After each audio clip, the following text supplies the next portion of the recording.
జగన్మోహన్ రెడ్డికి ఇప్పుడు పని లేదు. అవమానకరంగా ప్రవర్తించాడని చెప్పి పవన్ కళ్యాణ్ గారు, రాష్ట్ర డిప్యూటీ సీఎం గారు, ముఖ్యమంత్రి గారు ఇద్దరు మాట్లాడుకొని నిన్న పవన్ కళ్యాణ్ గారు నేరుగా గాలివిడికి రావడం జరిగింది. అది ఎందుకు?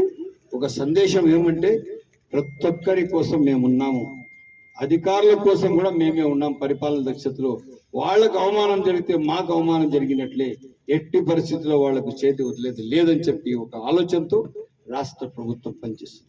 ఈరోజు లోకేష్ బాబు గారు నిరంతరం రాష్ట్రంలో కాకుండా ప్రపంచ దేశాల్లో తిరిగి ఆంధ్ర రాష్ట్రానికి ఒక అసెట్ లాగా తయారు చేసి అభివృద్ధి పెద్ద పెద్ద ఇక్కడ వచ్చి అందరూ ఇన్వెస్ట్ చేయాలా, మంచి మంచి కంపెనీలు ఇక్కడికి రావాలా, ఇదే కాకుండా ఐఫోన్ తయారు చేసే కంపెనీ ఇక్కడికి రావాలా, అన్ని విధాలుగా కంపెనీస్ ఇక్కడ రావాలా, రాష్ట్ర ప్రజలు అభివృద్ధి చెందాలని చెప్పి నిరంతరం ఆయన ఫారిన్ టూర్స్ చేస్తూ రాష్ట్ర అభివృద్ధికి పాటుపడుతున్నారు.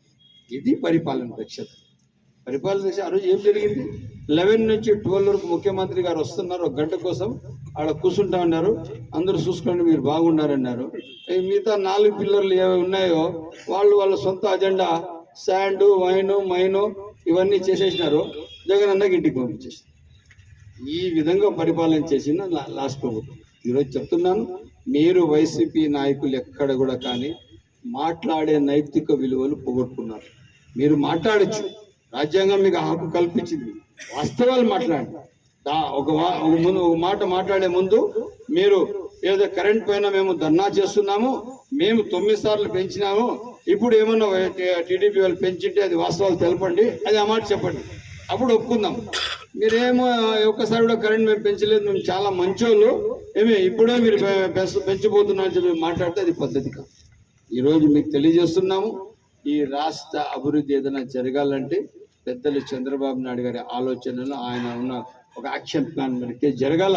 కాకపోతే ఇప్పుడున్న పరిస్థితుల్లో రాష్ట్ర ఆర్థిక వసతులు పూర్తిగా అతలాకుతలం. రాష్ట్ర పరిస్థితి చాలా కష్టాల్లో ఉన్నాయి.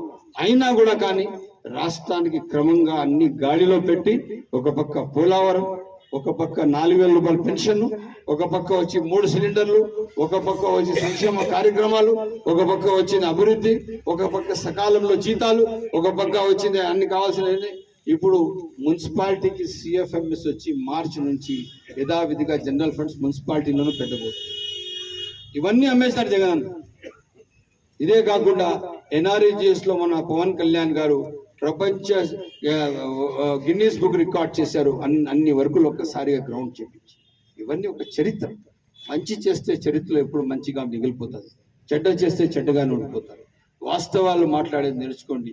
ఇంకా మాట్లాడాలంటే వఫ్ ప్రాపర్టీస్ లో చాలా పెద్ద స్కామ్ వైసీపీలో ఉందని, వైసీపీ ఎమ్మెల్యేలు తినేసినారు, మంత్రులు తినేసినారని నా దగ్గర పూర్తి చిట్టా ఉంది. మాట్లాడడానికి సిద్ధం ఉంటే వేదిక మీరు ఎంచుకోండి, ఎక్కడ కావాలో అక్కడ వచ్చి నేను మాట్లాడడానికి సిద్ధంగా ఉన్నా అని చెప్పి సభాముఖంగా సవాల్ చేస్తూ చదువుతున్నాను. జై హింద్, జై తెలుగుదేశం. వైఎస్ఆర్సీపీ నిరసన కార్యక్రమాలు ఏ విధంగా ఉన్నాయో రాష్ట్ర ప్రజలందరూ చూశారు. పార్టీలో ఎందుకంటే కరెంటు ఛార్జీలు పెంచిందంటే దానికి రైతులతో నిరసన చేయాల. రాష్ట్రంలో ఏ ఒక్క రైతన్నా నిరసన కార్యక్రమం పాల్గొన్నట్టు మీ పత్రికా విలేకరులు గ్రహించారా, చూసారా? ఎందుకంటే 9 సార్లు పెంచి 10వసారి కూడా అగ్రిమెంట్ రాసిచ్చేసి ఇంకా దిగిపోతా ఉన్న ఉద్దేశంతో అగ్రిమెంట్ రాసిచ్చేసి రాష్ట్ర విద్యుత్ సంస్థని నష్టాల ఊబిలో దించిన పార్టీ ఏదన్నా ఉంటే గత ప్రభుత్వం. ఈ రేట్ల పెంపకములు పెంచిన దాంట్లో ఈ రాష్ట్ర ప్రభుత్వము ఎటువంటి ఇన్వాల్వ్మెంట్ లేదు. మీరు ఎందుకంటే మీరు రాసుకున్నటువంటి అగ్రిమెంట్లు, ఒప్పందాలతో ఈ కరెంట్ ఛార్జీలు పెరిగాయి. కానీ తెలుగుదేశం పార్టీ ప్రభుత్వము కుటుంబీ ప్రభుత్వము పెంచింది అని ప్రజల్లోకి నిరసన కార్యక్రమాలు నిర్వహించాలనుకోవడము మీ అవివేకాన్ని అర్థం పెడుతుంది.